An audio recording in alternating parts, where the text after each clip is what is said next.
ఇది కేవలం సమాచారంగా మాత్రమే భావించండి. వైద్య నిపుణులను సంప్రదించండి. సార్ మోకాళ్ళ నొప్పులు ప్రధానంగా ఇప్పుడు ఏ వయసు వాళ్ళలో ఎక్కువ చూస్తున్నారు? ఒక 20 ఇయర్స్ వెనక్కి కనుక వెళ్తే దాదాపుగా 60-70 ఇయర్స్ దాటిన వాళ్ళలోనే మనం మోకాళ్ళ నొప్పులు ఎక్కువగా చూసేవాళ్ళము. కానీ ఇప్పుడు కాలక్రమేణా జరిగిన జీవనశైలి మార్పుల వల్ల ఒకటి కింద కూర్చుని భోంచేయడం మంచిదంటారు. ఇండియన్ టాయిలెట్స్ వాడడం చాలా మంచిదని పూర్వీకులు అలాగే ఉండేవారని చెప్పి మనం చాలా చెప్తాం. అలాగే మెట్లు ఎక్కడం చాలా మంచిదంటాం. ఎక్కువగా బరువు ఉండడం అనేది అన్నిటికన్నా మనం ముందు చూసుకోవాల్సిన విషయం. అంటే మోకాళ్ళ నొప్పులు కానీ నడుము నొప్పి కానీ ఇలాంటివి ఉన్నప్పుడు కాబట్టి మాస్ డైట్ని తగ్గించేయాలి దాదాపుగా. అంటే masala, oil, salt and sugar తగ్గించడము, గ్రీన్ వెజిటబుల్స్. ఇక తప్పనిసరి ఆపరేషన్ చేయవలసిన పరిస్థితులు వచ్చాయనుకోండి సార్. ఇవాళ రేపు అంటే ఈ మధ్యకాలంలో వింటున్నది చాలా, ఒక రోజులో డిశ్చార్జ్ అయిపోతున్నారు ఇంటికి, అదే రోజు నడిపించేస్తున్నారని చెప్పి. ఒకసారి నీ రిప్లేస్మెంట్ చేసినాక ఒక 3 to 6 months లోపల వాళ్ళు దాదాపుగా back to the normal activity. అంటే అసలు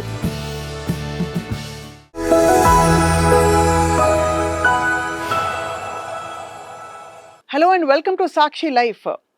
మోకాళ్ళ నొప్పులు చాలా తరచుగా చూస్తున్న సమస్యలు. కేవలం డీజెనరేటివ్గా మాత్రమే కాకుండా లైఫ్ స్టైల్ రిలేటెడ్ డిజార్డర్స్తో కూడా మోకాళ్ళ నొప్పులు చాలామంది తెచ్చుకుని సఫర్ అవుతున్నారు. అన్ని వేళలా సర్జరీ అవసరమా? పెయిన్ మేనేజ్మెంట్ ఎలా చేయాలి? అండ్ అలాగే సర్జరీ చేస్తే కనుక మనకు ఉండే ఆప్షన్స్ ఏంటి, దాని తీరుతెన్నులు ఏ విధంగా ఉంటాయి, అన్ని విషయాలు మాట్లాడదాం. We have with us very senior consultant orthopaedic surgeon from Star Hospitals, doctor Veda Prakash గారు. సార్ నమస్కారం, వెల్కమ్ సార్. సార్ మోకాళ్ళ నొప్పులు ప్రధానంగా ఇప్పుడు ఏ వయసు వాళ్ళలో ఎక్కువ చూస్తున్నారు? ఇంతకుముందు మనము అంటే ఒక 20 ఇయర్స్ వెనక్కి కనుక వెళ్తే దాదాపుగా 60-70 ఇయర్స్ దాటిన వాళ్ళలోనే మనం మోకాళ్ళ నొప్పులు ఎక్కువగా చూసేవాళ్ళము. కానీ ఇప్పుడు కాలక్రమేణా జరిగిన జీవనశైలి మార్పుల వల్ల దాదాపుగా చిన్న వయసులో ఉండే వాళ్ళకే కొంతమందికి లిగమెంట్ ఇంజురీస్ కానీ, స్ప్రెయిన్స్ కానీ ఇలాంటి వాటి వల్ల కానీ, లేదా మధ్య వయస్కులో ఉండే వాళ్ళ లోపల ఈ ఇన్ఫ్లమేటరీ ఆర్థరైటిస్ అంటాం, ఏదైతే కీళ్ళవాతం, రుమటాయిడ్ ఆర్థరైటిస్, లేకపోతే యాంకిలోయింగ్ స్పాండిలైటిస్ ఇలాంటి లక్షణాల వల్ల కానీ, లేదు ఈ ఏదైతే డీజెనరేటివ్ ఆర్థరైటిస్ అంటే వయసు వల్ల వచ్చే అరుగుదల ఏదైతే ఉంటుందో అది కూడా ఒకప్పుడు 60-70 దాటితే కానీ రాని కండిషన్స్ అనేవి ఈ మధ్యకాలంలో 40-45 నుంచే మనం చూస్తూ ఉన్నాం. సో ఆ విధంగా అన్ని వయసుల వాళ్ళలో కూడా ఏదో రకమైన కారణాల వల్ల మోకాళ్ళ నొప్పుల అవకాశం అంటే ఉండే అవకాశం అనేది చాలా పెరుగుతూ వస్తుంది. రైట్ సార్, మోకాళ్ళ నొప్పులకి సంబంధించి ఏవేవి యాక్సెప్టబుల్, ఏవి కావు అని భిన్న అభిప్రాయాలు విన్నాం. ఒకటి కింద కూర్చుని భోంచేయడం మంచిదంటారు. అలాగే ఇండియన్ టాయిలెట్స్ వాడడం చాలా మంచిదని పూర్వీకులు అలాగే ఉండేవారని చెప్పి మనం చాలా చెప్తాం. అలాగే మెట్లు ఎక్కడం చాలా మంచిదంటాం. అలాగే కొన్ని యోగాసనాలు వేయడం కూడా మంచిదంటారు. వాకింగ్, రన్నింగ్ ఇవన్నీ కూడా సర్వసాధారణం, గుడ్ ఫర్ యూ అంటారు. What do you suggest sir? దీని విషయంలో మీరు అన్నట్టుగా కొంత భిన్నాభిప్రాయాలు ఉన్న విషయము వాస్తవమేనండి. కానీ ఏవి చేయకూడదో ముందు తెలుసుకుందాం మనము. ఏవి చేయవచ్చు అనే దాని గురించి తర్వాత మాట్లాడదాం.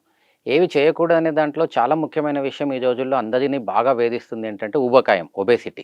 ఎక్కువగా బరువు ఉండడం అనేది అన్నిటికన్నా మనం ముందు చూసుకోవాల్సిన విషయం. అంటే మోకాళ్ళ నొప్పులు కానీ, నడుము నొప్పి కానీ ఇలాంటివి ఉన్నప్పుడు దానిపైన మనం ఎక్కువగా ప్రెషర్ పెడుతూ ఉంటే అది కాస్త త్వరగా అరిగిపోయే అవకాశం ఉంటుంది.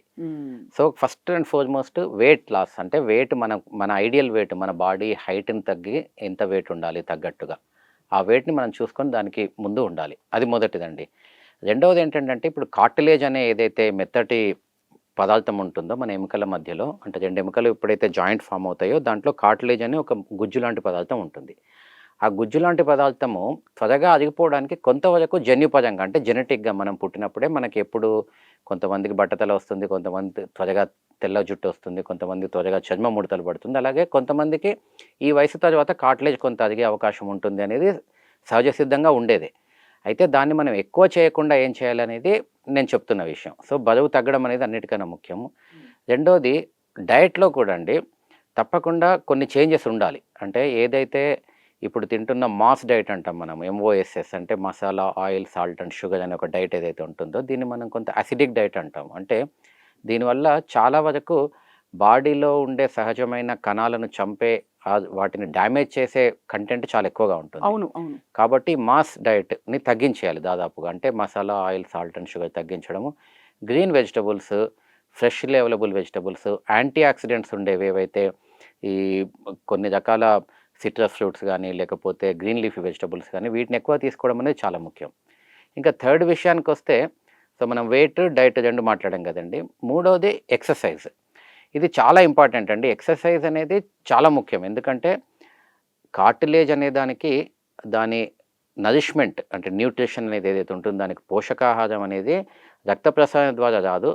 ఆ మోకాలు చుట్టూ ఉండే కండరాలకు వచ్చే రక్తం వల్ల దానికి వచ్చిన పోషకాలే కార్టిలేజ్‌కి అనేవి అందించబడతాయి. అవును.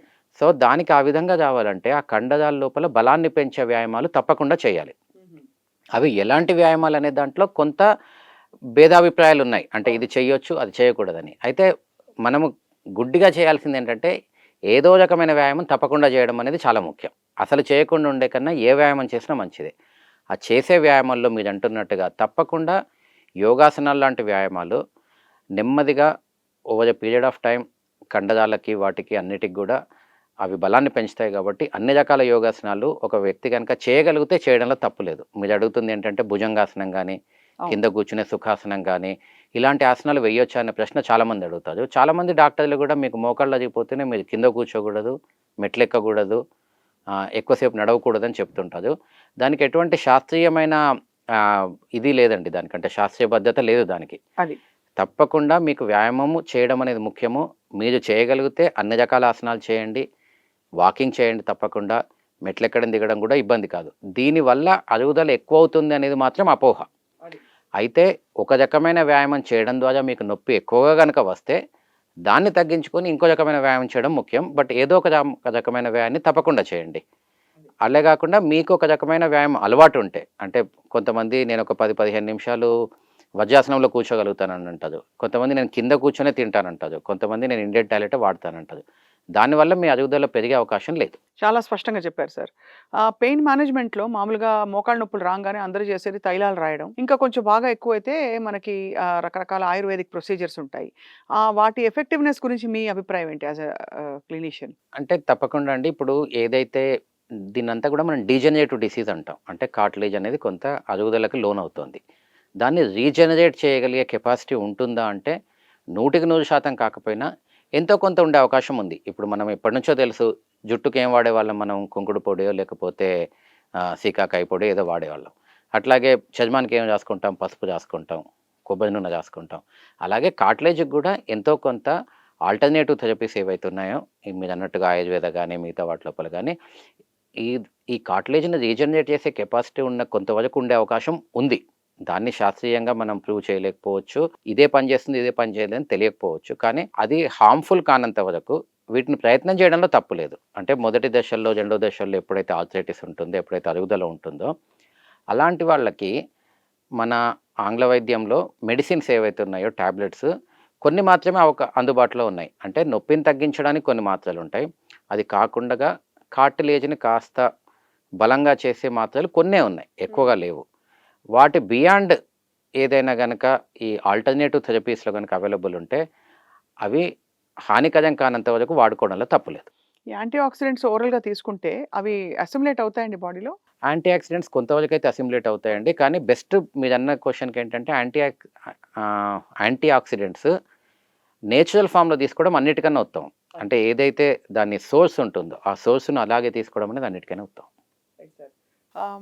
పెయిన్ మేనేజ్‌మెంట్‌లో రెండో భాగం ఆఫ్‌కోర్స్ మనకి పీఆర్‌పీ అని రకరకాల ఇంజెక్షన్స్ కొన్ని కొన్ని సార్లు స్టెరాయిడ్ ఇంజెక్షన్స్, తర్వాత ఎల్ఈడీ థెరపీలు ఇవన్నీ వచ్చాయి. అవి ఆఫ్‌కోర్స్ 45 ఏళ్లకే ఆపరేషన్ చేయలేరు బహుశా ప్రొలాంగ్ చేద్దాం అనే ఒక సంకల్పంతో ఈ రకరకాల మధ్య మార్గాలు వెతుక్కుంటారు. మీరేమంటారు సార్? అయితే దీని దశగా అంటే ఈ దిశలో చాలా రకాల మనకి చూస్తున్నాము. రకరకాల ఇన్ఫర్మేషన్ అనేది అన్ని రకాల మాధ్యమాల్లో అవైలబుల్ వచ్చింది ఈరోజు. కాబట్టి దాని విషయంలో కొన్ని చెప్తాను నేను. నొప్పిని తగ్గించడానికి రకరకాల పద్ధతుల్లో ఇంజెక్షన్ అనేది ఒక పద్ధతి. అది ఇప్పుడే కాదు దాదాపు ఒక 70, 80 సంవత్సరాల నుంచి జరుగుతున్న పద్ధతి అది. కొత్త పద్ధతి ఏం కాదు. అయితే ఆ ఇంజెక్షన్ ఇస్తున్న పదార్థం ఏంటి అనే దాని విషయంలో కొంత మార్పులు, చేర్పులు జరుగుతున్నాయి. మొదట్లో స్టెరాయిడ్ ఇంజెక్షన్స్ ఎక్కువగా ఇచ్చేవాళ్ళు. ఎక్స్‌క్లూజివ్‌గా అదే ఇచ్చేవాళ్ళు. స్టెరాయిడ్ ఇంజెక్షన్ తప్పనిసరిగా నొప్పిని తగ్గిస్తుంది. దాదాపు 100 మందికి మనం స్టెరాయిడ్ ఇంజెక్షన్ ఇస్తే దాదాపుగా 70, 80 మంది చాలా తగ్గిందండి అంటారు. కానీ దాని ఎఫెక్ట్ ఎంతకాలం ఉంటుంది అనే దాంట్లో కొంతమంది ఒక 2 వీక్స్ ఉందంటారు. కొంతమంది 2 మంత్స్ అంటారు. కొంతమంది సంవత్సరం దాటినా కూడా నాకు ఇంకా తగ్గిందండి. అప్పుడు ఒక చిన్న ఇంజెక్షన్ ఇచ్చారు. మళ్ళీ రాలేదు నొప్పి అని చెప్తారు. అది based on the stage of the disease. అంటే మీరు సెకండ్ స్టేజ్‌లో అట్లా ఉన్న వాళ్ళకి స్టెరాయిడ్ ఇచ్చారనుకోండి. వాళ్ళకి ఆ సమయంలో కొంత నొప్పి ఎక్కువైండొచ్చు. ఆ స్టెరాయిడ్ ఇవ్వడం వల్ల ఆ పెరిగిన నొప్పి తగ్గి ఎలాగో వాళ్ళకి స్టేజ్ 2 కాబట్టి 2, 3 సంవత్సరాల వరకు మళ్ళీ వాళ్ళకి నొప్పి రాకపోవచ్చు. రైట్. అలా కాకుండా స్టేజ్ 4లో ఇచ్చారనుకోండి. దాదాపుగా 190% మందిలో కొన్ని నెలల తర్వాత మళ్ళీ నొప్పి వచ్చే అవకాశం తప్పకుండా ఉంటుంది. అంతవరకు స్టెరాయిడ్ పనిచేస్తుంది. కానీ స్టెరాయిడ్ వల్ల సైడ్ ఎఫెక్ట్స్ ఏంటి అంటే కొంత ఇన్ఫెక్షన్ రిస్క్ ఎక్కువగా ఉంటుంది. అంటే స్టెరాయిడ్ ఇస్తున్న వాళ్ళలో ఎస్పెషల్లీ డయాబెటీస్ కానీ లేక ఇంకే రకంగానే ఇమ్యూనో కాంప్రమైజ్డ్ ఉండే పేషెంట్స్లో కనుక స్టెరాయిడ్ ఇంజెక్షన్స్ ఇస్తుంటే సెప్టిక్ ఆర్థరైటిస్ అంటే ఏదైతే మోకాళ్ళ లోపల చీము పట్టడం అనే అవకాశం వచ్చే సందర్భాలు కొన్ని చూస్తుంటాం. కాబట్టి వాళ్ళ లోపల కాస్త జాగ్రత్తగా ఇంజెక్షన్ చూస్ చేసుకోమని చెప్తాం. ఇదే కాకుండా మీరు ఒకవేళ 4th స్టేజ్కి వచ్చింది అనుకుందాం మీ మోకాలు, మీరు దాదాపుగా నడవలేకపోతున్నారు, చాలా ఇబ్బందుల్లో ఉన్నారు, కానీ నేను ఇంజెక్షన్ ట్రై చేయాలి అనుకుంటున్నాను అని చెప్పారనుకోండి. అలాంటి వాళ్ళలో స్టెరాయిడ్ కనుక తీసుకుంటే దాదాపుగా కనీసము 6 to 12 మంత్స్ వేచి చూడాల్సి ఉంటుంది మళ్ళీ ఆపరేషన్ చేయాలి అంటే. ఎందుకు అంటే స్టెరాయిడ్ అనేది డిపో మెడ్రాల్ అంటుందని, అంటే డిపో ఫార్ములేషన్. అంటే ఆ ఇచ్చిన ఇంజెక్షన్ అనేది నీ జాయింట్లో దాదాపు 3 to 6 మంత్స్ వరకు దాని మాలిక్యూల్స్ అలాగే ఉండిపోతాయి. స్టెరాయిడ్ అనేది మనకు తెలిసిందే అది ఇమ్యూనిటీని తగ్గిస్తుంది, ఇమ్యూనిటీ సప్రెసర్. ఆ విధంగానే అది నొప్పిని తగ్గిస్తుంది. అవును. కానీ ఈ ఇమ్యూనిటీ సప్రెషన్ అనేది మీకు మోకాళ్ళ లోపల యాక్టివ్గా ఉన్నప్పుడు దాన్ని పైన మీరు ఆపరేషన్ చేసి దాంట్లోకి ఇంప్లాంట్ కనుక పెడితే అది ఇన్ఫెక్ట్ అయ్యే అవకాశం, దాని లోపల అంటే నీ రిప్లేస్మెంట్ ఇన్ఫెక్ట్ అయ్యే అవకాశం ఎక్కువగా ఉంటుంది. ఇది scientifically proven. So steroid injection కనుక తీసుకుంటే కనీసం 6 మంత్స్, కరెక్ట్గా ఆలోచిస్తే 1 year వరకు మళ్ళీ నీ రిప్లేస్మెంట్ చేసుకోకూడదు. సో అది చాలా ఆచితూచి తీసుకోవాలండి ఇంజెక్షన్. ఎగ్జాక్ట్లీ కదా. ఎలాగో ఇంకా అసలు నేను తీసుకోను 1 year సర్జరీ లేదు అదండి ఇప్పుడు అన్నప్పుడు. కొంతమంది చెప్తారు, వచ్చే ఎండాకాలం మా అమ్మాయి పెళ్ళి ఉందండి, నేను అప్పటిదాకా ఏది చేయించుకోను, కానీ నాకు ఈ నొప్పి తగ్గాలి, మధ్యలో నేను ఒకసారి అమెరికాకి వెళ్ళి రావాలి, ఏం చేయమంటారు? ఇంజెక్షన్ తీసుకోండి, తప్పేం లేదు, సంవత్సరం వరకు ఏదో రకంగా మేనేజ్ చేద్దాం, తర్వాత ఆపరేషన్ ఆలోచిద్దాం. అలా కాకుండా ఇంకా నా వల్ల అవ్వట్లేదండి, కానీ ఒక ఇంజెక్షన్ ట్రై చేస్తాను, తగ్గకపోతే నెక్స్ట్ మంత్ నేను ఆపరేషన్ చేయించుకుంటాను, వాళ్ళకి ఇవ్వకపోవడమే మంచిది. నెక్స్ట్ అది పిఆర్పి మీద ఉంటుంది. ఇంకా పిఆర్పి నుంచి ఇంకా Stem కొన్ని cell ఉన్నాయి, therapy స్టెమ్ సెల్స్, అవన్నీ పిఆర్పిస్ రకరకాలు అవన్నీ కూడాను. అయితే పిఆర్పీలు, స్టెమ్ సెల్ థెరపీస్ కూడా నొప్పిని తగ్గించే సాధకంగా పనిచేస్తున్నాయి కొంతవరకు, పూర్తిగా కాదు. అంటే పిఆర్పి ఇచ్చిన ప్రతి పేషెంట్కి నొప్పి తగ్గదు, అట్లా అని చెప్పి ఎవరికి తగ్గకుండా కూడా ఉండదు. అది కూడా నేను ఇంతకుముందు చెప్పినట్టుగానే స్టేజ్ ఆఫ్ డిసీజ్ని బట్టి, వాళ్ళ ప్లేట్లెట్ కాన్సన్ట్రేషన్ మెథడ్ని బట్టి, వాళ్ళు ఆ పిఆర్పికి ఏ విధంగా రియాక్ట్ అవుతుందనే దాని వీటన్నిటి మధ్యలో ఉంటుంది దాని రిజల్ట్. కానీ పిఆర్పి వల్ల కార్టిలేజ్ మళ్ళీ పునరుత్పత్తి అవుతుందా, రీజనరేటివ్ పొటెన్షియల్ ఉందా అనే క్వశ్చన్కి ఇప్పటికైతే నో అనే ఆన్సర్ అండి. అంటే ఇప్పుడు స్టెమ్ సెల్ థెరపీలో సార్ ఎలా అయితే ఫిల్లర్స్ పెడతారో మొహంలో, అలా స్టెమ్ అదే జెల్ కూడా పెడుతున్నారు లోపల అని వినికిడి సార్, నిజం అది? లేదండి, మీరు అంటే ప్రయత్నాలు చాలా జరిగినా కూడాను ఏదైతే మనకి ప్లూరిపోటెంట్ స్టెమ్ సెల్స్ అంటారు, అంటే ఆ స్టెమ్ సెల్ ఇవ్వగానే అది ఏ టిష్యూలోకి వెళ్తే ఆ టిష్యూ లాగా మారిపోతుంది అనే ఒక కాన్సెప్ట్ ఏదైతే ఉందో అది ఇంకా కూడా పూర్తి స్థాయిలో అందుబాటులో లేదు. అంటే అది కార్టిలేజ్లో పెడితే కార్టిలేజ్ అవుతుంది, హార్ట్ వాల్వ్లో పెడితే హార్ట్ వాల్వ్ అవుతుంది, బోన్లో పెడితే బోన్ అవుతుంది అనే లెవెల్లో ఇంకా లేదు. సో అంత రీజనరేటివ్ పొటెన్షియల్ ఉండేంత అయితే స్టెమ్ సెల్ లేదు ఈరోజు. నొప్పిని తగ్గించే పద్ధతిలో అది భాగంగా అలాంటి ప్రయత్నం చేయొచ్చు. ఇంకా సర్జరీ చేయాలా వద్దా అని నిర్ధారించడానికి ఏం టెస్ట్ చేయిస్తారు మామూలుగా? సిమ్టమ్స్ ఎంత ఎక్కువగా ఉన్నాయి, ఎలాంటి లక్షణాలు ఉన్నాయి, నొప్పి తీవ్రత ఎంత ఎక్కువగా ఉందనే దాన్ని మనం ముందు అసెస్ చేస్తాం. అంటే ఒక 10 నిమిషాల కన్నా ఎక్కువ నిలబడలేకపోతున్నారు అనుకోండి ఒకరు, ఒక పావు గంట కన్నా ఎక్కువ దూరం నడవలేకపోతున్నారు, సరే నిలబడ్డము నడక ఆపేసి ఇంట్లోనే కూర్చున్నారు, పడుకున్నా కూడా నొప్పిగా ఉంది, నిద్ర పట్టడానికి దాదాపు ఒక 5-10 నిమిషాల నుంచి అరగంట గంట వరకు ఇబ్బంది పడుతున్నారు, మధ్యలో సడన్గా టాయిలెట్కి లేవాల్సి వస్తే లేచి నడవడానికి ఇబ్బంది పడుతున్నారు.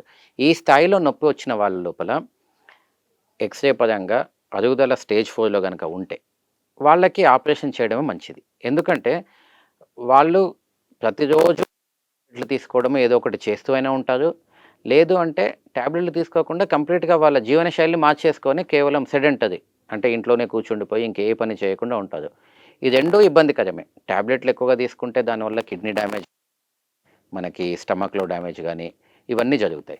సరే ట్యాబ్లెట్లు తీసుకోకుండా కొంతమంది అంటారు, నేను ఎక్కడికి నడవనండి, ఎక్కడికి వెళ్ళను, నాకేం పని లేదు, ఇంట్లోనే ఉంటాను, నాకు నొప్పి ఏం లేదంటారు. కానీ అలా ఉండడం వల్ల మిగతా సైడ్ ఎఫెక్ట్స్ మొదలవుతాయి. అంటే నెలలు సంవత్సరాలు గడిచే కొద్దీ బీపీ పెరగడము, ఒబేసిటీ రావడము, డయాబెటీస్ లాంటివి రావడము, థైరాయిడ్, ఇవన్నీ కూడా ఇమ్మొబిలిటీ వల్ల వచ్చే డిసీజెస్ అన్నీ మొదలవుతాయి. కాబట్టి మనిషి అన్నాక దాదాపు అందరికీ తెలిసిందే 8 to 10,000 steps a day minimum. ఈ రోజుల్లో అందరికీ తెలిసిందే. ఎందుకంటే ఇప్పుడున్న యాంత్రిక జీవనంలో మనం అన్ని కార్లు, బస్సులు, బైకులు ఉన్న రోజుల్లో నడక అనేది కనీసం 10,000 స్టెప్స్ వేయాలి, కనీసం 8,000 వేయాలి అనేది ఉంది. కాబట్టి అది అంటే అది వేసే కెపాసిటీయే లేకపోతే మనకి ఇంకా అది వేసే సమస్య లేదు. అన్ని లేనప్పుడు మనకి ఇంకేవో రకాలైన జీవనశైలి వ్యాధులు వచ్చే అవకాశం ఉంటుంది కాబట్టి ఆ స్థాయిలో ఉన్న వాళ్ళకి సర్జరీ చేయించుకోవడమే బెటర్ అని చెప్తాము. ఇక తప్పనిసరి ఈ ఆపరేషన్ చేయవలసిన పరిస్థితులు వచ్చాయనుకోండి సార్. ఇవాళ రేపు అంటే ఈ మధ్య కాలంలో వింటున్నది చాలా ఒక రోజులో డిశ్చార్జ్ అయ్యి వెళ్ళిపోతున్నారు ఇంటికి. అదే రోజు నడిపించేస్తున్నారని చెప్పి. సో, పేషెంట్‌ల భయాలు తొలగించడానికి ఎలా మీరు భరోసా ఇస్తారు? నీ రీప్లేస్మెంట్ అనేదండి తప్పకుండా one of the life changing surgeries అని అంటాం మనం. అంటే మనకి తెలియకుండానే మనము దాదాపుగా ఈ నొప్పి వల్ల, ఈ నొప్పి ద్వారా వచ్చిన ఇబ్బంది వల్ల అసలు నడవకుండా ఉండడం, ఇంట్లోనే ఉండిపోవడము, కదలలేకపోవడము, ఆ విపరీతమైన నొప్పికి అలవాటు పడిపోయి అసలు ఇది ఇట్లాగే ఉంటుందేమో అనే ఒక దశలోకి వెళ్ళిపోయిన వాళ్ళకి ఒకసారి నీ రీప్లేస్మెంట్ చేసినాక ఒక 3 to 6 మంత్స్ లోపల వాళ్ళు దాదాపుగా back to the normal activity అంటే అసలు నొప్పి అనేది మొదలు కాకముందు ఎలా ఉన్నదో అలా వచ్చేసరికి వాళ్ళ లోపల చాలా మార్పు వాళ్ళే చూస్తారు. కానీ మీరన్న ఆ క్వశ్చన్ ఏంటంటే ఆ 3 నెలల పరిస్థితి ఏంటి? అవును. అంతేకాకుండా పొరపాటున ఏదైనా కాంప్లికేషన్ వస్తే నా పరిస్థితి ఏంటి? ఈ 2 విషయాల ఆలోచనలోనే చాలామంది భయపడుతుంటారు. సో మొదటిగా కాంప్లికేషన్స్ గురించి మాట్లాడదాం మనం. ఎందుకంటే మనం ఏదైనా చేస్తున్నప్పుడు దాంట్లో రిస్క్ ఏంటనేది ప్రతి ఒక్కళ్ళు అడుగుతారు, మనము చెప్పాలి. ఏదైనా సీరియస్ మెడికల్ కండిషన్ ఉండే వాళ్ళకి అంటే డయాబెటీస్ కానీ అంటే అన్‌కంట్రోల్డ్ డయాబెటీస్, ఏదైనా హార్ట్‌కి సంబంధించిన ప్రాబ్లము, లేకపోతే ఇంతకుముందే ఏదైనా పెరాలిసిస్, స్ట్రోక్ లాంటివి వచ్చిన వాళ్ళకైతే కొంత రిస్క్ ఎక్కువగా ఉంటుంది. రిస్క్ అంటే ఏంటి? ఆపరేషన్ చేసినప్పుడు మళ్ళీ హార్ట్ అటాక్ లాంటిది రావడము, లేక డయాబెటీస్ ఉన్న వాళ్ళకి గాయము త్వరగా మానకపోవడము, మానిన తర్వాత కూడా కొంత ఇన్ఫెక్షన్ వచ్చే రిస్క్ కొంత ఎక్కువగా ఉంటుంది. అంటే ఎంత అని అడుగుతారు. 100 మందిలో 1% ఆఫ్ పేషెంట్స్‌కి ఏదో ఒక కాంప్లికేషన్ వచ్చే అవకాశం ఉంటుంది మామూలుగా. 1-2%. ఎవరికైతే డయాబెటీస్ ఉంటుందో అది 2-3%, 3-4% అవ్వచ్చు. అలాగే హార్ట్ అటాక్ వచ్చిన వాళ్ళకి మామూలుగా ఒక 200-300 కేసుల్లో ఒకరికి హార్ట్ అటాక్ లాంటిది వచ్చే అవకాశం ఉంటుంది సర్జరీ టైంలో. 200-300 అది ఏ కేసుల్లో. సర్జరీ అయినా అంతే కదా! ఏ సర్జరీ అయినా అంతే. అలాంటిది మీకు ఆల్రెడీ హార్ట్ అటాక్ ఉండే వాళ్ళ లోపల అది కొంత ఎక్కువ అవ్వచ్చు. కానీ అది ఆ విధంగా ఆలోచిస్తే మనకి 100 కేసుల్లో 96-97 మందికి ఎటువంటి కాంప్లికేషన్ లేకుండా బయటికెళ్తున్నారు. కరెక్ట్. మనం దాని వైపు చూడాలి. అంటే పాజిటివ్ వైపు ఏదైతే మనం glass half full, half empty అంటామో ఇది హాఫ్ కూడా కాదు. 97% ఫుల్ గ్లాస్ మనము. ఆ 3% హాఫ్‌ని ఆలోచిస్తే అంటే ఆ 3% ఎంప్టీ ఉంది గ్లాసు, ఇది నిండితే గాని నేను నీళ్ళు తాగనంటే ఎప్పటికి తాగలేవు. అట్లాగే కంప్లీట్ రిస్క్ ఫ్రీ చేయాలంటే నేను అదే చెప్తాను. మీరు ఎట్లా వచ్చారండి ఇంటి నుంచి ఇక్కడికి అని అడుగుతాను. కార్‌లో వచ్చామంటారు. ఈరోజు కారు యాక్సిడెంట్స్ ఎన్నయ్యాయో తెలుసా మీకు హైదరాబాద్‌లో అని అడుగుతాను. కనీసం 10-20 అయ్యుంటాయి. దానికి భయపడితే మీరు ఇక్కడికి రాలేదు. అంతే ఏ కదా! పని చేయలేదు. సో అట్లా స్మాల్ రిస్క్ ఉన్న దాని గురించి ఎక్కువగా భయపడొద్దు. అయితే డాక్టర్స్ ఆపరేషన్ చేసే ముందు తప్పకుండా మీకున్న అన్ని రకాల ప్రీ ఎగ్జిస్టింగ్ ఇల్నెసెస్, కోమార్బిడిటీస్ ఏవైతే ఉన్నాయో వాటిని అన్నిటిని చూసుకొని అన్నిటిని ఒక రకమైన ఏమంటాం మనము ఆప్టిమైజ్ చేశాక ఆపరేషన్ చేస్తారు కాబట్టి రిస్క్ తక్కువగా ఉంటుంది. అది చెప్తాను. రెండవది నొప్పి ఎట్లాగండి అని అడుగుతారు చాలామంది. ఆపరేషన్ తర్వాత ఫిజియోథెరపీ నొప్పి దాన్ని ఎలా తట్టుకుంటానని అంటారు. సో దానికి కూడా నేను ఎప్పుడు ఒకటే చెప్తాను. మీకున్నవి 2 ఆప్షన్స్. ఇప్పుడు ఉన్న నొప్పి కన్నా ప్రతి సంవత్సరం పెరుగుతూ పోయే నొప్పిని తట్టుకుంటారా ఆఖరి వరకి? అంటే ఇప్పుడు మీకు 62 ఇయర్స్ వచ్చాయనుకోండి. ఇవాళ మొదలైన నొప్పి మీకు 63కి ఇంకా ఎక్కువ అవుతుంది, 65కి ఇంకా ఎక్కువ అవుతుంది, 68కి ఇంకా ఎక్కువ అవుతుంది. అది లైఫ్ లాంగ్ ఉంటుంది. దాన్ని తట్టుకుంటారా? లేక ఒక 1.5 to 2 months operation pain tablets తగ్గిస్తూ ఫిజియోథెరపీ కొంత చేస్తూ ఒక 3 నెలల తర్వాత కంప్లీట్ పెయిన్ ఫ్రీ అయ్యే కోసం మీరు ఆలోచిస్తారు మోకాల కోసం. ఆ తర్వాత ఎంత మంచి లైఫ్ ఉంటుంది. ఎంత మంచి లైఫ్ ఉంటుంది దాని గురించి ఆలోచిస్తారు. అదే కాకుండా మీకు 62, 65, 67 టైంలో ఆపరేషన్ చేసుకుంటే దాని నుంచి మీరు బయటకు వచ్చే అవకాశాలు బాగా ఉంటాయి. మీరు ఇదే కంటిన్యూ చేసుకుంటూ పోతే ఒక స్టేజ్ దాటినాక ఏమవుతుంది? పెయిన్ చాలా ఎక్కువై మీరే వస్తారు నాకు ఆపరేషన్ చేయండి అని. అప్పుడు కాంప్లికేషన్స్ ఎక్కువ ఉంటాయి. అప్పటికి మీకు కాంప్లికేషన్ రిస్క్ ఎక్కువ అవుతుంది. మీరు అసలు నడవకుండా ఉండడం వల్ల మీ కండరాలు చాలా వీక్ అయిపోతాయి. ఆపరేషన్ బెనిఫిట్‌ని మీరు పొందలేకపోవచ్చు. కాబట్టి ఈ రకంగా ఎక్స్‌ప్లెయిన్ చేయడం ద్వారా చాలా మంది లోపల ఒక కాన్ఫిడెన్స్ అనేది బిల్డ్ చేయొచ్చు మనం. రైట్. చాలా చక్కగా అండ్ చాలా రియలిస్టిక్‌గా చెప్పారు డాక్టర్ వేదప్రకాష్ గారు. బికాజ్ మామూలుగా డాక్టర్లు ఏం ఉండదు, తగ్గిపోతుంది, ఒకరోజు అదే నడిచేయచ్చన్నారు. మీరు చాలా రియలిస్టిక్‌గా చెప్పారు. మోకాలు రీప్లేస్మెంట్ ఒక రోజులో తగ్గదండి. ఒక రోజులో నడిపించొచ్చు. కానీ కొంచెం కావాలంటే టైం పడుతుంది అలవాటు. దాని రికవరీ రావడానికి 3 నెలలు పడుతుందండి. అది. దాంట్లో ఏమి ఉండదు. సెట్ అది అవ్వాలి కదా! అంటే పేషెంట్ ఎక్స్‌పెక్టేషన్ మిస్ మ్యాచ్ అనేది కూడా చాలా ప్రాబ్లమ్ అండి నీ రీప్లేస్మెంట్‌లో. చాలామంది ఎవరో పక్కింటి వాళ్ళు 1 వీక్‌లో నడిచారు, నేను ఇంకా నడవట్లేదు అనుకుంటారు. భేదాలు ఉంటాయి, డిఫరెన్సెస్ ఉంటాయి. ప్రతి వ్యక్తి ఒక రకంగా ఉండదు. అది. ఆ 1 వీక్‌లో నడిచినా 1 ఇయర్ తర్వాత ఇంకొక ప్రాబ్లమ్‌లో ఉండొచ్చు. కాబట్టి ఒక 1.5 to 3 మంత్స్ అనేది మేము చాలా మందికి చెప్తాము. దానికి సిద్ధమై రావాలి. అది 3 months is not a long time in the life. అంటే మనం 20 ఇయర్స్ పనిచేసే ఇంప్లాంట్‌లో 3 మంత్స్ అనేది పెద్ద ఇష్యూ కాదు. కాబట్టి దానికి వాళ్ళు మెంటల్‌గా ప్రిపేర్ అయ్యి వస్తే దాని బెనిఫిట్ వాళ్ళు చాలా ఎక్కువగా ఫీల్ అవుతారు. Right sir. చాలా కూలంకషంగా ఈరోజు మోకాళ్ళ నొప్పులు అసలు ఎలా వస్తాయి? ఎందుకొస్తాయి? ఎలాంటి మోకాళ్ళ నొప్పులుంటాయి? ఏ ఏ థెరపీస్ తాత్కాలిక ఉపశమనం ఇస్తాయి? ఇంకా ఫైనల్లీ సర్జరీ అంటే ఏం చేయాలి? ఎలా అప్రోచ్ అవ్వాలి? అన్ని విషయాలు చెప్పినందుకు మీకు ధన్యవాదాలు డాక్టర్ గారు. నమస్కారం. నమస్తే అండి. Thank you.